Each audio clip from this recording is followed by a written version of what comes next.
excited, and I would even say I'm fortunate to have an opportunity to host my next guest is somebody who I've looked up to for a number of years, from a young age of 15, 16 years old, and I've seen how he's really embodied the word leadership, which is something that I'm fascinated with. A man who is in my book and every estimation that I have for this word fits every category, and that category is warrior. Somebody who has dealt with what I would imagine the most difficult of moments in a man's life, and somebody who's been able to persevere from that pain. A man who I call a friend, a man who I call a brother, and above all, a man who I call a fantastic father. I'm honored and humbled to have Oscar Ortiz, who is the founder of Sebastian Strong, who is it's a nonprofit organization in the fight for, better answers, better treatment protocols for pediatric cancer. And so without further ado, I'd like to introduce and welcome Oscar Ortiz. Thanks for joining us, Oscar. Thank you for having me, Tony, and thank you for the kind introduction. You're welcome. Well earned and deserved. Oscar, I know that you've done a lot of great things for the community, specifically for pediatric cancer awareness and raising funds to help offset some of the difficulties and I would even say antiquated treatment protocols for pediatric cancer. Can you walk me through, how this came about? I understand that you lost, your middle son, Sebastian Ortiz. Can you talk to us a little bit about that? Yeah, Tony. Today marks actually 5 years from when this madness started. 5 years ago today at this time, he was at Nicholas Children's Hospital getting ready for a surgery because it all happened quite quickly. So he had a mass that started in his scrotum. It's not testicular cancer. I feel like I need to qualify that because that's one of the questions I always get. It wasn't testicular cancer. It's a soft tissue cancer. It goes by the name of rhabdomyosarcoma. So felt something. We went to the doctor. They quickly stated, look, their concerns and said, you need to address this. And again, you don't. As I relived those days, I said there were several oh shit moments as I went through it.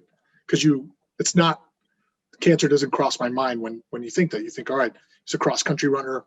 He hurt himself. It's not, cancer's not what came to mind. But doctor said, look, we need to make sure that you go. Because we've gone to a pediatrician's visit on Monday night. And then Tuesday, the 27th, he calls us at 8 a.m. when we're getting ready to go to Children's to see a pediatric urologist. And he says, I just want to make sure you're going to the doctor. And I'm like, of course I'm going to the hospital. You told me I should go to the hospital. Why wouldn't I go to the hospital? And he said, well, it's just sometimes people don't follow. And I'm like, okay, that's oh shit moment number one. So we went and saw the pediatric urologist. He did his assessment and said, all right, this isn't good, but let's do an ultrasound. And so we went through the ultrasound process, and that was oh shit moment number two. They started the ultrasound, and then they do contrasting views of one side of his scrotum and the other, and you could just see. I mean, I don't have any training in medicine, but I've been in sales my whole life. So one of the things I have learned is when people are lying. And so the ultrasound technician, and it's not her fault. I just noticed there was a dramatic difference in the amount of activity between one side and the other. It's like night and day kind of thing. A kid could see which is different. It would have been very evident. And I remember asking her, what does that signify? What is it? That's blood flow. And I'm like, oh, that's not good. Because I mean, that's what cancer cells do. They take a tremendous amount of blood flow and energy from the body. So I kept asking questions, and then she shut down and she said, you're gonna have to wait to talk to the radiologist. And I was like, oh shit, that was my number two. Tony, was less than, it was short, really short. They came back and said, look, that's a tumor. It's growing aggressively. And I'm like, all right, so what do we do? And from there it was like, all right, we need to remove his testicle and his spermatic cord. And this could affect fertility for him, for his life. And he's 15 years old. So immediately I think, all right, I need a second opinion. And so I ask about that, and they said, look, we'll never tell you not to get a second opinion, but I will tell you, you don't have a lot of time with the amount of activity there. So talked to my primary care physician, who was a dear friend, and I said, look, this is what they're telling me. He said, look, I wouldn't risk it. So, and then I ultimately went to Sebastian. Sebastian said, let's do it. And so they went in, had surgery, and then we waited till that Friday to get confirmation, because the biopsy would take that long. And when the pathology came back and they said, look, it's cancer and it's malignant, that's when like the reality starts to set in, because there's several steps in the process where this becomes more crystallized, because you're in denial. Like, no, this can't be right. This doesn't feel right. So let's, and hearing those words still, it hurts to say it, when they said, no, it's cancer, and you're like, fuck. So you gather, it's like, I think a prize fighter, you get hit and you're like, oh, you get back up and you say, okay, what's next? Because now we got to get a game plan together and see what we're going to do. And then from there, we obviously consulted with Miami Children's, and they gave us, here's the protocol here based on this diagnosis. We learned it was a very rare cancer. There's only about 300 cases within the US per year. And then within that, there's different types of cases. It's further differentiated.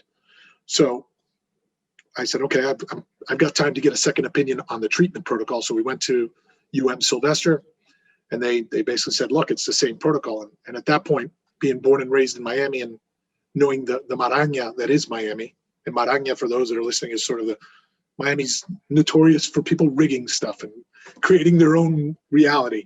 I thought this is just a Miami thing. So from there, I had consultations with Sloan Kettering, with MD Anderson, and they came back and said, yeah, there's only one treatment protocol, and there's no clinical trials at the time. That even at St. Jude, there was no clinical trial, so he wasn't eligible.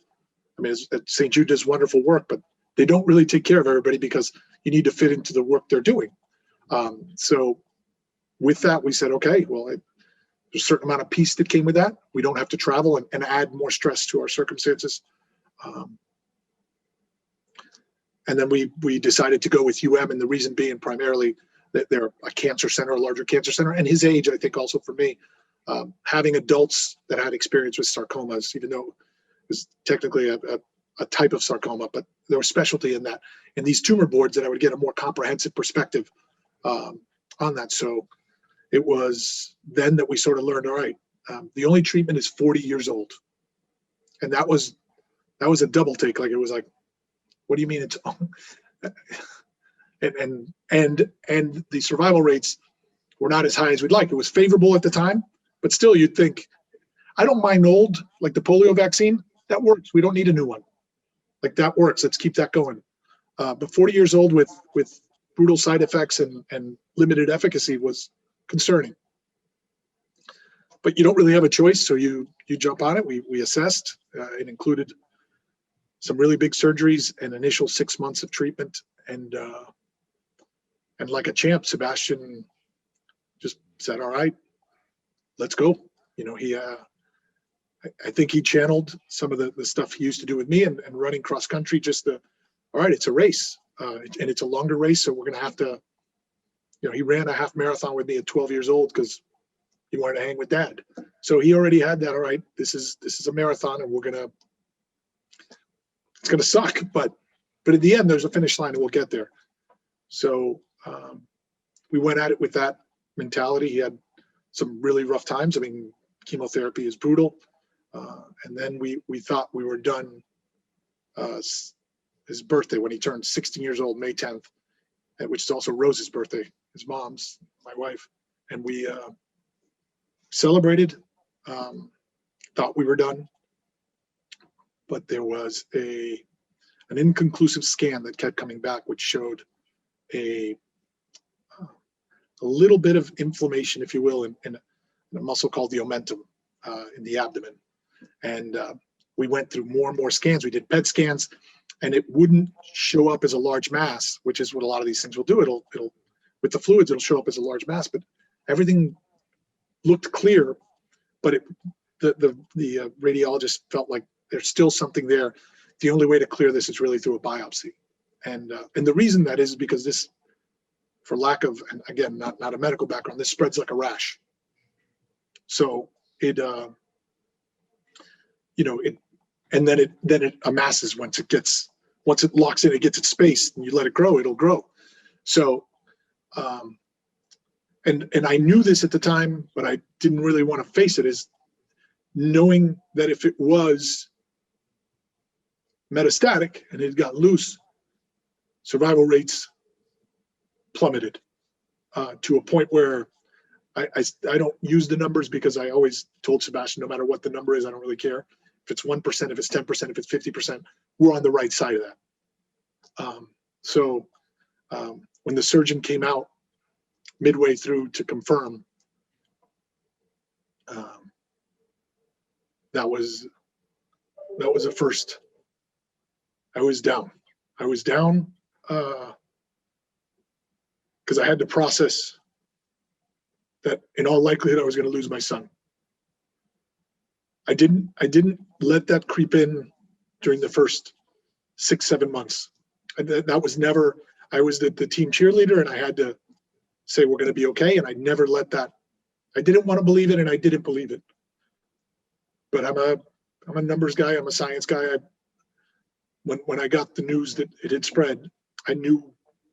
I didn't fully appreciate what that meant, because what I stopped doing is, I know this sounds ignorant, but I stopped reading. I just talked to the docs. I didn't want to beat myself up with that. I needed to focus on what he needed and what I can do for him, because that's all I can control. The rest of the stuff is out of my hands. So that was in May. He had, it was a couple of weeks till we found out and went through all those scans. So then we got into some really aggressive chemo. Like, the chemo he had before was already causing neuropathy. He was having trouble walking because of that. But now we were dealing with a next level of chemo. As a matter of fact, one of the drugs that was going to be part of this new chemo regimen, it goes by the name of the red devil, doxorubicin. It is, and I didn't know it at the time, but before he got it the first time, they had to do an ultrasound of his heart, sort of get a baseline, and then you got to sign off all this stuff, because there really isn't options. And then they tell you, look, there's likelihood to cause, cardiac damage as a result of this drug, but we don't have anything else. So we got to go through with it. So we jumped on that. He was a trooper. And this was hard, because some of these were 5-6 night chemos.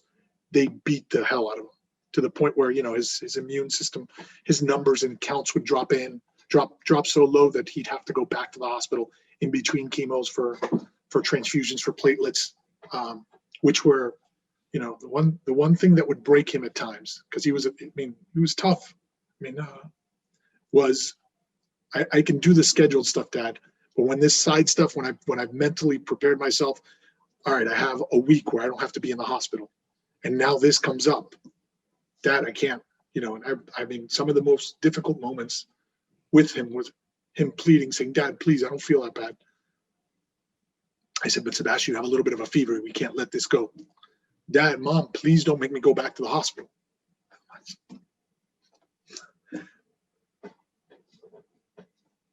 Sebs, I got to take you.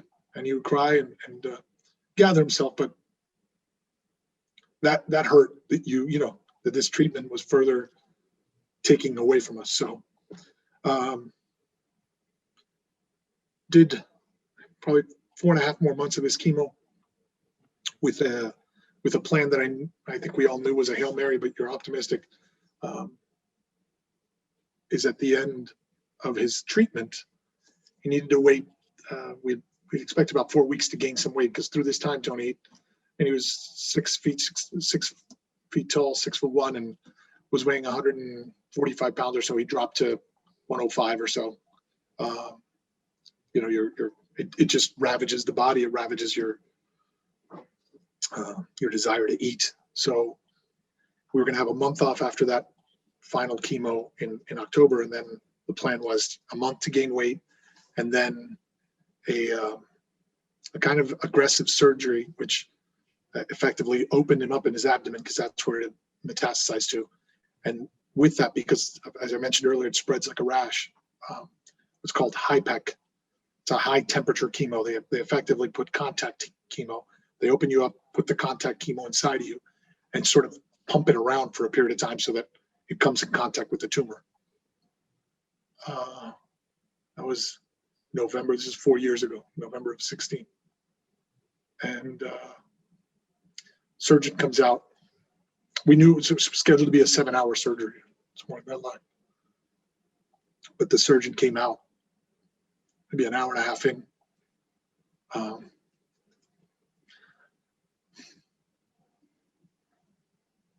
I saw in his face that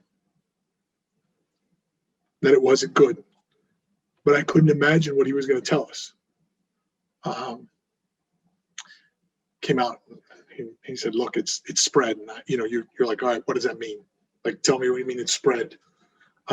He goes, "It's everywhere in the abdomen." And I'm saying, "Okay, this." You start bargaining in your mind. You start thinking, "Okay, what are we going to do? Like, how am I going to fix it?" I'm saying, "Look, can we surgically remove some of this stuff for the time being, and then figure out what's next?" And he just looked at me. He said, "Look, this isn't about a colostomy bag. This is not about temporary discomfort or figuring out. It's spread expansively, and there's not much we can do surgically." Which, that was the first moment where I felt completely defeated. Like I was like, I'm out. I'm out of luck. But you gather yourself again for him. Surgery. I mean, he was in surgical ICU for 10 days, and then recovering in the oncology floor for another 15 days or so. So we were in the hospital for 25 straight days recovering. And during that time, shortly after the surgery, his oncologist told me what the prognosis was officially, because we had scheduled to go to MD Anderson to try to some sort of Hail Mary, talk to someone else and just try something. We had scheduled all that, and I said, before I do that, I need just an absolute truth from you guys. And they said, "Look, we don't have anything curative anymore. All we have is sort of maintenance treatments," which they didn't speculate on the amount of time that would have given us, but it would have been time in the hospital. It would have been a lot of the similar heavy chemo. It would have been so. I needed to go in and tell Sebastian that, because Rose, I didn't have Rose come to that meeting with me. I needed to process that for myself and then try to get right to convey that. And Rose said, "Okay, you go by yourself." And I said, "Okay." Then I came in the room to tell Sebs. And this part, I still have difficulty with Tony. I know it's not logical, and I know it's cognitively, this isn't what happened, but I feel my job as dad was to protect him. And I told him from the beginning, you worry about your treatment, Dad's going to figure the rest of it out. And I didn't, and I know this is stuff I work through. But I sometimes I look at it as it's binary. My job as dad was to fix him or keep him alive, and he's not here. So, I failed in certain respects. So I had to go in and tell him, Sebs, they don't have anything else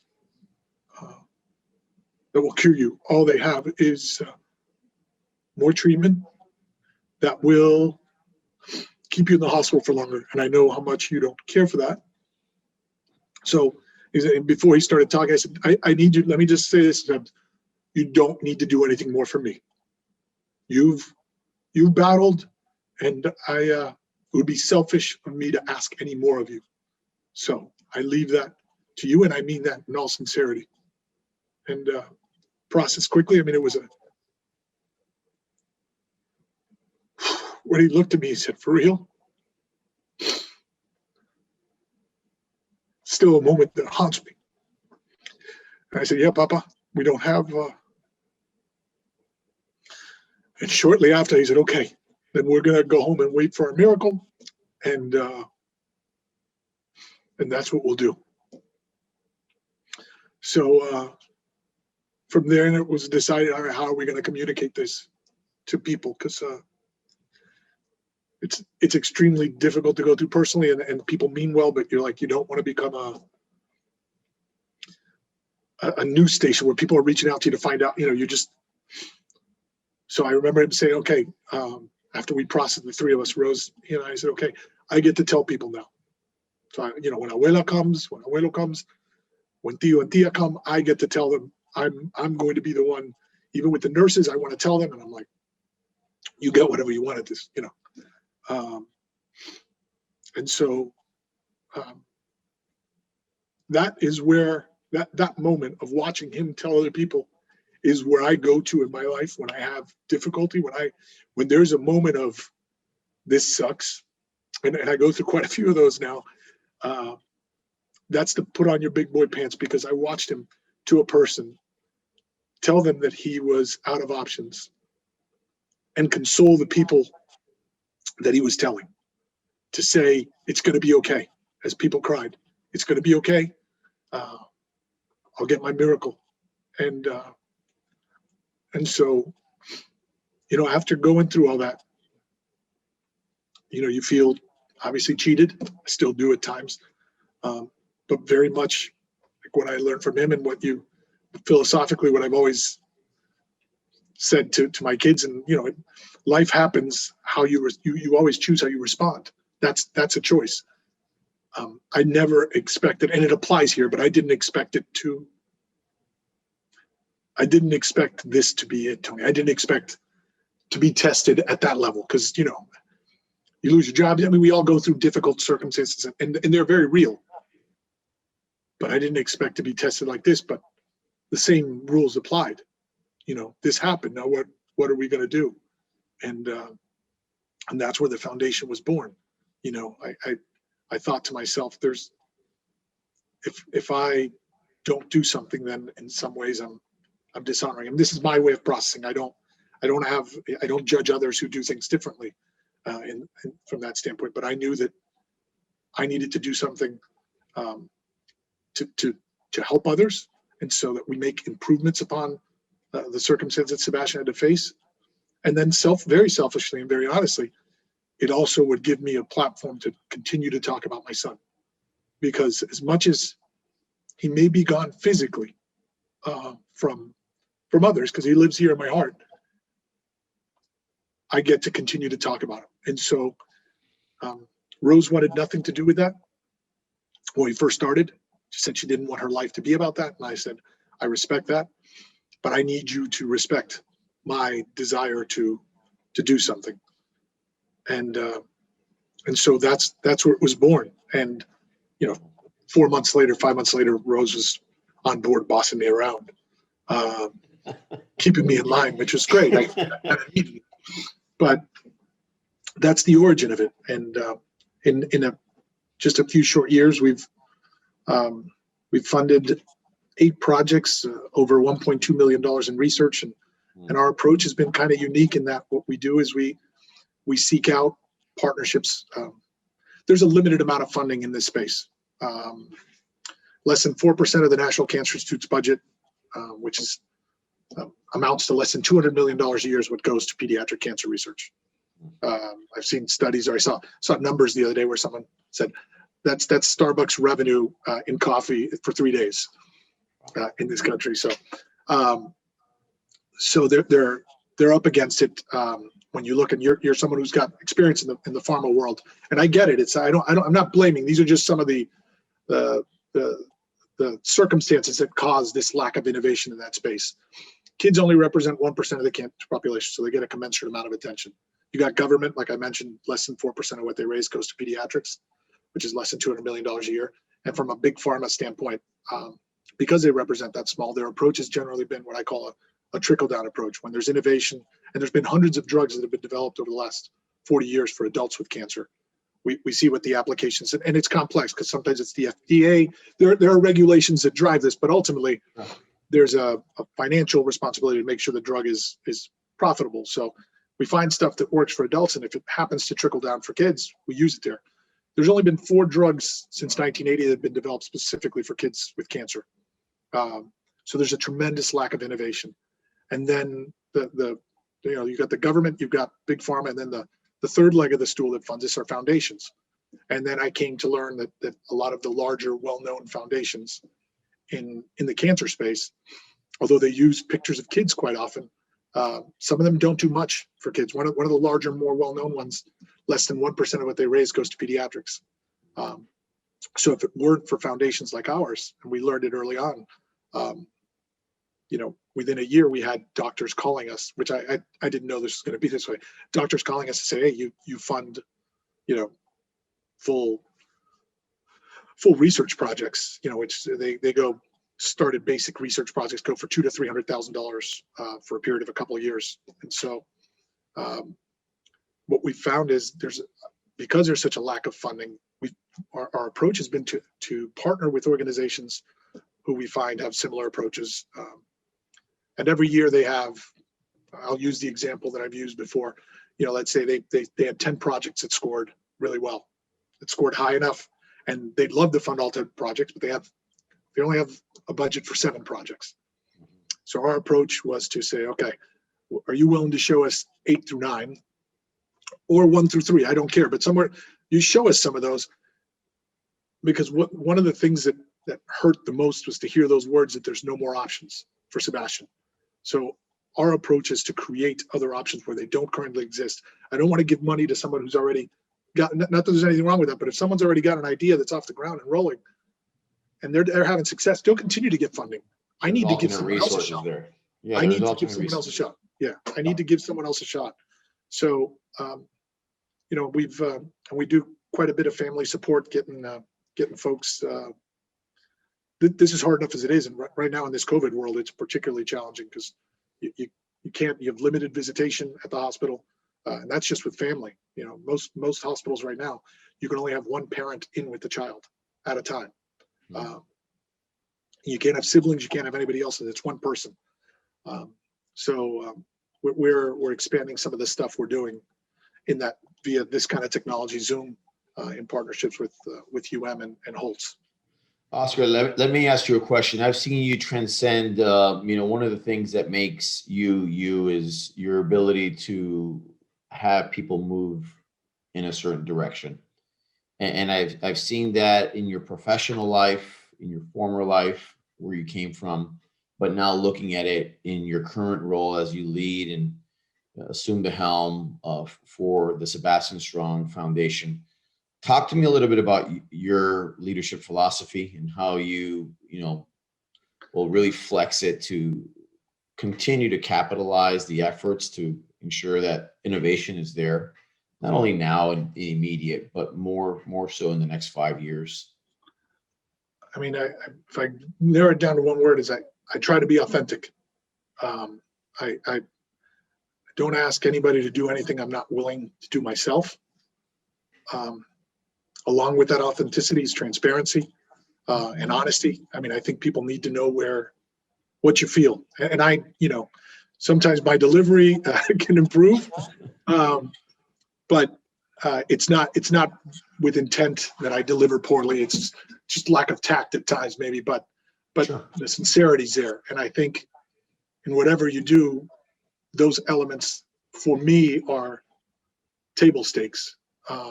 And whatever it is that I do, there needs to be that, particularly with something as delicate as what we're doing now. Mm-hmm. I view the position of running the foundation in many ways as a fiduciary responsibility. People who support us, and there's been so many supported us. They're investing, if you will, in our efforts to make it better for kids fighting cancer. So that authenticity, that transparency is critical to continue to build support and get results ultimately. When you look at your history in extreme sports, Ironmans, marathons, a lot of those events that really just confirm that you're stronger than you anticipate. When you toe the line, you think you're, a certain level, and then when you cross the line, the finish line, you fully embrace this new you. You've used that platform to continue to, raise awareness and ultimately raise funds for the organization. What's on the horizon as approach 2021, which is right around the corner, and looking at your experience in that category of extreme sports? Anything that you want to share with the audience? I think, to your point, I think the extreme, as you do it, there's always disbelief when you do some of these long distance events until you get to that finish line. You're like, all right, am I good enough? And that's, I've had a long career, a successful career in sales, and that kind of insecurity, or it was a driver. It can be dangerous, it can be paralyzing, but if you're able to harness it in some way, it can be very, very powerful. And a lot of that, came from there. I started the long distance stuff at 36, 37 years old. So, I didn't grow up with it. You just sort of out of shape, and you figure out I got to do something. Here you are, and all of a sudden you're running, and you're like, all right, this isn't bad. And then Yeah. you do a half marathon, you're like, all right, what's next? And the marathon, then you go, all right, what's this triathlon thing? You do a sprint, you do an Olympic, and you're like, all right, you keep, what's next? And then you get, fortunate you and I trained some together, that mental strength you came to realize, I came to realize for me, was applies across the board. It's an incredibly powerful tool to, when you approach something, anything. And I know it's cliche, but so much of it is mental. How are you going to overcome? It is, and if you decide that you can't, you are not. Just know that. If you decide there's no way I can do this, you're dead. I don't care how well you're trained. I don't care. But as that relates to the foundation, I think as difficult as terrains can be in a race, this is as difficult as a terrain can be in life. The loss of a child, there is nothing that I can imagine other than losing another child. I can't imagine anything more devastating. But I don't have a choice. Number one, it would dishonor my son. Number two, one of the things that happened while we were in the hospital, I made a promise to him. I had a good friend of mine, lived here locally in Miami, took his life while Sebastian was in the hospital one night. And it happened to be Rose and I would rotate nights. And Sebastian knew him as well. He took his life. He jumped off a building. Happened to be the building I worked at, which was just by chance. And so Sebastian that night, and these are moments that, I'm like, he said, no matter what happens, you don't ever get to do that. And I was like, all right, shut up, dude. Like, whatever. Sebastian, why this is all going to be fine. Stop that nonsense. Because Dad, I need a promise. I need a promise. So you got my promise. No matter what, Dad will never, ever do something like that. But this is stupid anyways, and nothing's going to happen, so it'll never be the case. Now, I say that because there are times where the emotions, despite everything I just shared about the mentality it takes to finish races, there are moments, and talking to parents who've gone through this, there are moments where that crosses your mind, and it happens periodically. It's not and I feel it's important to share that, because I think so often people are scared to say things like that, and I think it's important that, to be very honest, I said honest, transparent. That's a normal thought. Now you can't act on it, but to tell you, I guess I tell people, look, there's a point where if you injured yourself badly enough on a limb, one of your limbs, you do everything you possibly can, and at some point the solution may be a removal of the limb, because that's the challenge with losing a child, is that a pain is in your heart, and you can't really do anything there, and it's physical. It manifests itself physically in your heart. So So it's normal, but in the end, even when I get there, I go back to this. Okay, first off, you can't do that, and secondly, um, you have bigger fish to fry. You dishonor him, and that's not how we're going to make a difference. So you go through those moments, and it's challenging because it's starting a new business is what a foundation is. It's a whole new business. You're not doing it for money anymore. You're doing it for, and you run in again. Every day you run into something because you don't have. I mean, working for corporate America for a long time, you have different tools like your IT department, and you're doing some of this now where it's like, all right, IT department, that's this guy. Yeah. Marketing department, that's this guy. Yeah. So you back in April due to COVID had a change in professions. Uh, uh, I've explored getting back into what I was doing and recognized that's just not where my heart is. And this is what I'm going to do. And and so I'm really looking forward to, after 3 years of sort of almost running 2 full-time jobs, to be able to put all of my efforts into this. Now, the fact that this coincides with COVID has created a whole other world of opportunity, but that's drawing back to the equivalent of a race. This is no different of, look, I expected certain kinds of weather. I expected it to be, 60 degrees and sunny, and it's 85 and windy. What am I going to do? I still got to run the race. That's right. Oscar, I want to make sure that all the listeners and subscribers have an opportunity to contribute to, to the movement, to what you're trying to do with Sebastian Strong. Where can the listeners, subscribers find you? How can they donate funds to continue to help you fight the good fight? I know you're on most social platforms. Can you take some time just to communicate and share where they can find you? Yeah, the easiest place is our website. It's sebastianstrong.org. And then it's Seb Strong and a version. If it's all there. If you go to sebastianstrong.org, it's probably the easiest place. That's where you can donate. And that's also where you can find out. And now we've got a couple of events. Our largest fundraiser of the year are typically in November. That's just when we started, and we just kept on that same weekend. It's November 14th. Obviously, things have changed. We used to do a 5K that brought together nearly 1,000 people in our neighborhood here in Miami Springs to run. You've been out here. That's going to be virtual this year. And then we also we've done a casual gala in the past, and this year we're not going to do that. But we put together what we think is a unique alternative, a kind of neat alternative, and that is we're working with a celebrity chef, someone who's been on Beat Bobby Flay on several of these Food Network channels, and we're going to be doing a virtual cooking experience. With the registration, you receive a box of the non-perishable portion of the goods, along with, I think it's got a rolling pin for the pasta. So you got a couple of those things. You got to purchase a couple of perishable items, I think some cheese, some butternut squash, and we'll have a good night that night. It's about an hour and 15-minute program. It'll include some education about what we do and who we are, what we do, and why we do it. There'll be about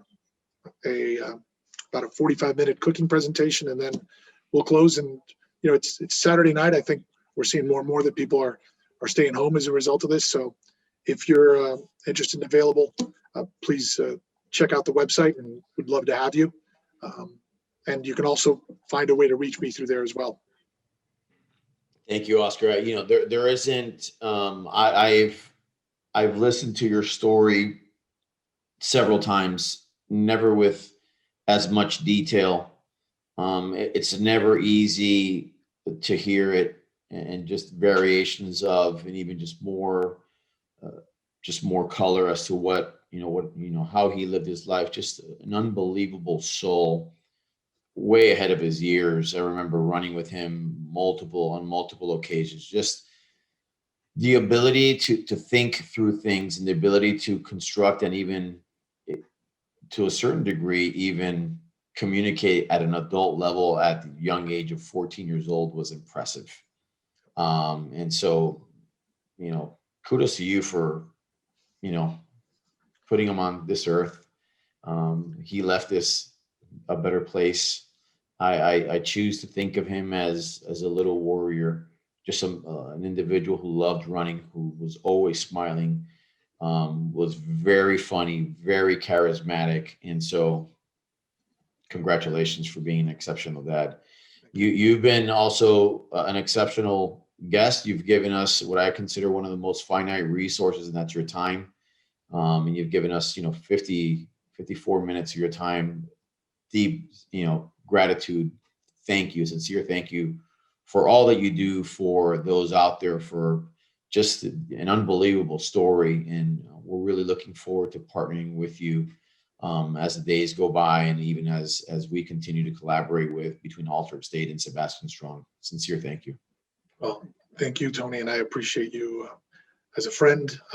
I appreciate you allowing me to share, because that's how, as I said earlier, Sebastian continues to live. And frankly, just remembering you two running together, that's how I tell people, that's how I get new memories. I'm out of my new memories. So my new memories come from random conversations. And I'll share this one with you. I know it's out of sequence, Tony, but just to show you, it validates who Sebastian was. This was probably a year ago or so. One of the kids who was a senior on the team when Sebastian was a sophomore, they're coming in at the end of a race. It wasn't one of the ultra competitive races. And Sebastian, I think, would have come in 5. He was running with Willie. And I think there were 5, 6 for the team. That's what they would have been. And they're coming down the chute, and Sebastian would have outkicked him. But Sebastian said, Willie, you go. You're a senior. I don't need. And I thought, this is probably a year and a half ago, just a random, and it made me really, it touched me. It made me really proud to think, all right, that's what I like to think that I raised him to be, or Rose and I raised him to be. So it's validation of that. So I'm grateful for it, and I thank you for the opportunity, and look forward to continuing to work together. Excellent. Thank you, Oscar. Thank you.